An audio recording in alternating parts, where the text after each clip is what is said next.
ஏண்டா சீமான் அல்காட் நாய எடுக்கடா திரும்பி மேடையில் உட்காந்து என்னை பற்றி தப்பு தப்பா என்னையும் திமுகவையும் கோத்துட்டு பேசிட்டு இருக்கிற தூ அல்காட் நாய உனக்கு மான மரியாதை கிடையாதாடா. அதான் நீ பேசின ஆடியோ தான் வெளியில வந்துச்ச அந்த பெங்களூர்காரையை வந்து நான் பேசிக்கிறேன்னு சொல்லிட்டு உனக்கு அந்த திமுகவை கலைஞரை என்னைய எல்லாம் தப்பா பேச தவிர வேற எதுவும் அரசியலே தெரியாதாடா.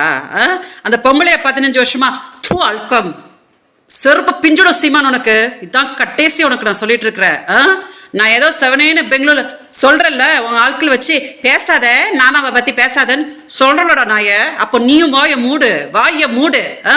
என்னமோ உலகத்துக்கு ஒண்ணுமே தெரியாதுன்ற மாதிரி ஆடாத. நீ இப்போ பிச்சை தான் எடுத்துட்டு இருக்கிற. என்னை பத்தி திமுக பத்தி தப்பா பேசியெல்லாம் நீ பண்ண 2026 பிச்சை தான் எடுப்படா. நீ நாய பிச்சை தான் நீ எடுப்ப. எங்க அக்கா பேரலிசிஸ் ஆகி படுத்து கிடக்குறாங்க பிச்சைக்கார நாய. அதனால நான் வந்து உன்னை பொறுமையா விட்டுக்கிட்டு இருக்கிறேன். எங்க பாவத்தெல்லாம் கட்டிக்காத சீமான். 46 வயசு வரைக்கும் நீ பிச்சை தான் எடுத்துக்கிட்டு இருந்த கல்யாணம் ஆகாம.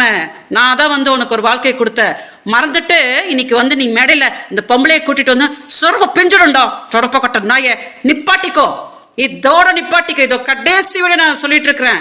இதுக்கு மேல நீ எதையா பண்ணுனா நான் கண்டிப்பா சொல்றேன் பெங்களூர்ல இருந்து என்ன நடக்கணுமோ உனக்கு நடந்துடும் சீமான். ரொம்ப அமைதியா உனக்கு வேற ஏதாவது அரசியல் தெரிஞ்சிச்சுன்னா பிச்சைக்காரச்சோட அதை போய் பண்ணுப்போ. அதை விட்டுட்டு திமுகவை என்னையெல்லாம் இழுத்துக்கிட்டு பொம்பளை கூட்டு வந்தாங்க. அவங்க சொன்னாங்கடா போன வருஷம் வந்து 50,000 ரூபாய் குடு விஜயலட்சுமின்னு சொல்லிட்டு பொடைய தொடப்ப கட்ட நாயே. நீ தானடா வந்த நான் கொடுக்குறேன் உன் புருஷன் சொல்லிட்டு நீ தானடா வந்த. அப்ப எதுக்கடா வந்து சும்மா திமுகவுக்கு இழுத்து விட்டுட்டு உட்காந்துட்டு இருக்கிற? நல்லா இருக்க மாட்டே சீமான். நீ நல்லாவே இருக்க மாட்ட.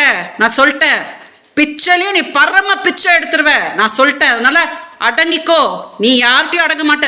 அடங்கி நீ யாரும் அடக்க முடியாதுன்னு நினைச்சுக்காத. நீ அப்புறம் அடங்குனா நீ எப்படி ஆயிடும் தெரியுமா? பிச்சைக்கார நாயமா நிக்க வச்சுரும் காலம். அதனால நிப்பாட்டிக்கோ. பெண் சாபத்தை கட்டாத. அதுவும் என்னைய ரொம்ப இழுக்காதடா.